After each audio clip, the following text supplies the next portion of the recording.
Osane, ni mine bane se betare Elias, sente ingang baram, tout temo, inte démone yuara. Aujourd'hui, nous allons aborder la question de qui est Baya et qui ne l'est pas. Devient-on Baya ou bien on est Baya? La question sera abordée dans l'angle linguistique qui intéresse beaucoup de gens. Parce que lorsqu'on rencontre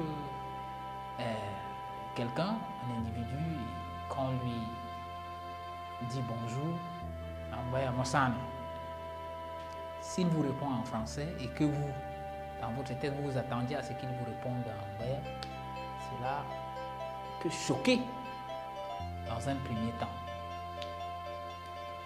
Mais la question de l'identité, c'est une question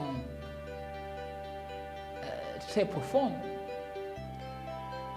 On peut naître Baya ici et par un concours de circonstances, grandir en Chine. Et lorsqu'on grandit en Chine, on épouse la culture chinoise. On parlera peut-être le mandarin.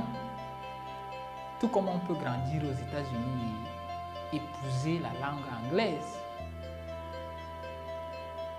et parler l'anglais ou le mandarin, ainsi de suite, et développer un attachement à son environnement. Ce qui, du point de vue du débat même sur l'acquis et l'inné, balaie déjà les préjugés que nous avons. Maintenant, on peut comprendre ceux qui s'inquiètent, qui se soucient du fait que la langue Baya doit être parlée. C'est légitime. C'est même à encourager. Mais cela ne doit en aucun cas faire l'objet d'une exclusion. Nous ne savons pas dans quel contexte nos frères ou bien ceux qui ne parlent pas le Baya aujourd'hui ont grandi. Et ce n'est pas de la faute de quelqu'un si il rencontre un frère et qui n'arrive pas à s'exprimer. Pour beaucoup, ils vivent cela comme une frustration. Et il faut dire les choses telles quelles. Nul n'a reçu le pouvoir de décréter qui est Baya ou qui ne l'est pas.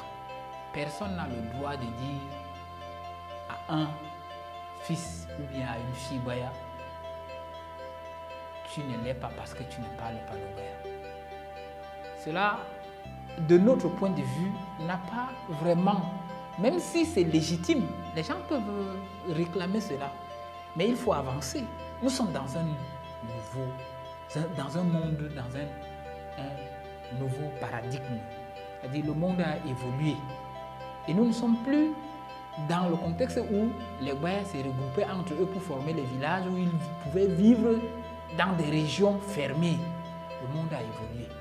Ce qui fait que demander à certaines personnes de remplir certaines conditions avant de les accepter comme fils Baya, comment est-ce que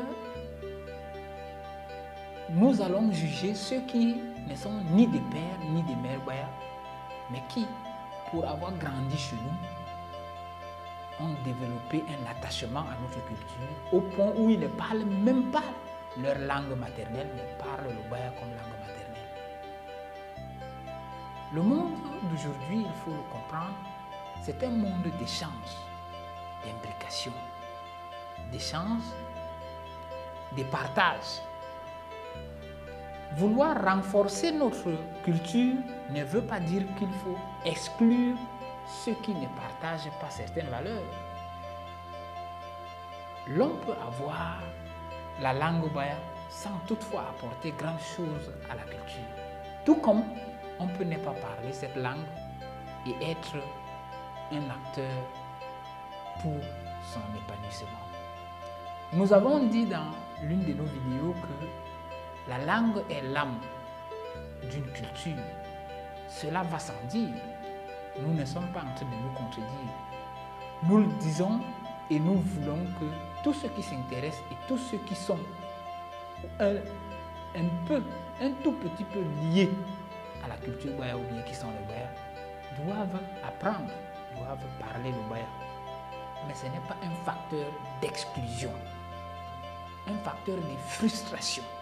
Au contraire, pour quelqu'un qui ne comprend pas ou qui n'arrive pas à s'exprimer en baya, nous devons faire en sorte que la personne puisse s'intéresser, l'amener à améliorer son niveau et puis l'intégrer tel quel pour que la personne puisse aussi participer au renouvellement du groupe. Déjà même, il faut dire, il y a des facteurs qui expliquent le fait que certains ne maîtrisent pas la langue.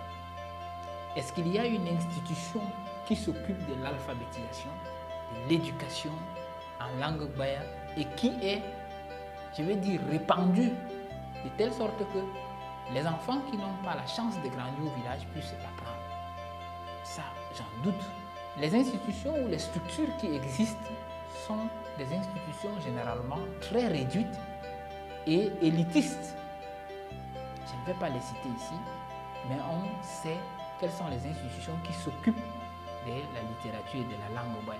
Deuxièmement, les organisations culturelles baya, est-ce qu'elles font de la langue baya l'élément central ou bien sa défense, l'élément central, de telle sorte qu'on la valorise, on l'inculque et on la divulgue peut-être dans une chaîne de télé ou bien de radio et tout ça, et même sur Internet, de telle sorte que la langue soit de plus en plus répandue.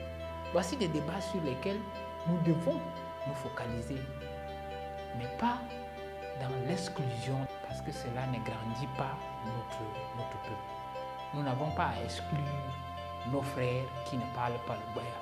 Nous n'avons pas à exclure ceux qui veulent s'intéresser à la culture et qui n'arrivent pas à s'exprimer.